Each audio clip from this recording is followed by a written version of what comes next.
បាទជំរាបសួរពុកម៉ែបងប្អូននេះខ្ញុំមកទៅការបង្ហាញពីម៉ូតូ Honda Dream មកគ្រឿងដែលមានបញ្ហាផ្លែកចម្រែកអារម្មណ៍ពុកម៉ែបងប្អូនមិនដូចម៉ូតូរ៉ដងទេបងប្អូនម៉ូតូនេះគឺប្លែកហ្មងគឺថាគាត់បិទសោលួតហើយនៅតែភ្លើងងងឥឡូវយើងធ្វើការដកដុយសោឲ្យនៅតែភ្លឺកងមមិនរងថាឆ្លងសោទេបើកាច់សោលួតទៅវានៅតែភ្លឺនៅតែឆេះធម្មតាតែនេះដកដុយសោឲ្យពុកម៉ែបងប្អូនគាត់នៅតែភ្លឺឥឡូវយើងចាំបានទៅចិត្តធ្វើការដោះហើយយានិលកាអ៊ំម៉ែតវាស់មើលរបស់គាត់នេះបងប្អូនមិនខ្ញុំនិយាយក៏ហត់មែនតែអត់មាន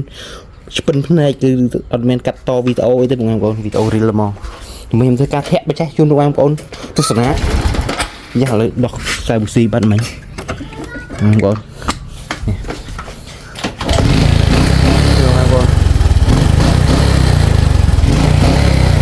នេះឆេះបងប្អូន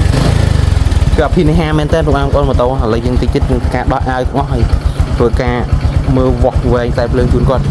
ឥឡូវបន្ទាប់ពីយើងធ្វើការដោះអាវបងប្អូនតើបានវាស់វែងទេប៉ុន្តែយើងឃើញថាខ្សែភ្លើងឆ្លងឆេះគល់ពុយស៊ីបរបស់បងប្អូនតិចៗយើងធ្វើការកាត់ឬគល់វាស្រាវជ្រាវរើឬគល់ដើមហេតុដើមចងវាតដោយពុយស៊ីបឡើងវិញបងប្អូនវាឆ្លងកន្លែងណាមួយតែអាចធ្វើឲ្យបណ្ដាលឲ្យឆេះដោយពុយស៊ីបបងប្អូនពេលច្រើនអាសងវាអាចបញ្ហាឆ្លងលើក្បាលលើឆ្កោតវាអាចធ្វើឲ្យឆេះហ្នឹងបងប្អូនហើយតិចទៀតយើងកាត់តបាទបន្ទាប់ពីយើងធ្វើការកាត់ដោយពុយស៊ីបចាស់ចេញបងប្អូនឥឡូវយើងធ្វើការតរួចពុយស៊ីបថ្មីវិញបងប្អូននេះ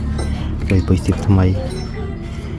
ហើយបន្ទាប់ពីយើងតពុយស៊ីបរួចរាល់ហើយយើងធ្វើការតេស្តសិនតន់បានរុំបងប្អូនឃើញថាវាខុសដេបចេះដំណើរការធម្មតាវិញបងប្អូន